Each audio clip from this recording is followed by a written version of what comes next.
How much lead did I just drink? Quebec regulations say 5 micrograms of lead per liter is okay. So if I drank about 1 cup, that's about 250 milliliters, which is about 1.25 micrograms of lead. But don't worry, that's not a health risk. But for some households, this number is much higher, and the city is working to fix that. Right now, I am in Pointe St. Charles, here on La Prairie Street, where work is currently underway to remove lead pipes from the ground and replace them. But according to some experts, this kind of work will take a while to be completed across the city. The work that's required for each house is to dig up the pipe, the offending pipe, and to replace it. And so if you can imagine that for each house, you have to do this work. Obviously, it can't be done all in the same year.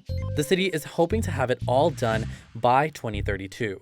So far, it has replaced 34,700 public service lines. The city's goal is to replace 5,000 pipes per year. But according to city data, it fell short every year between 2020 and 2023.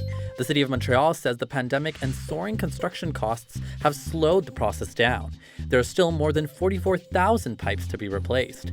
Meanwhile, homeowners are responsible for replacing lead pipes on their property. Residents have been receiving notices to get their water screened for lead. They did come. They did a little test. I didn't have any lead because I took it upon myself to change my lead pipe. So I hired a contractor and they removed it. How much did that cost? Around $5,000. The city of Montreal says it also offered free filtered water pitchers to households with lead in their water in 2023. More than 11,000 were distributed. If you are worried about lead in your water, you can also install filters under your sink approved by a filter standard called NSF ANSI 53. Another option, especially for renters, is simply turning on your tap, setting it to cold, and letting it run for just a bit of time. This basically allows you to get to water that hasn't been sitting in a pipe infusing with lead.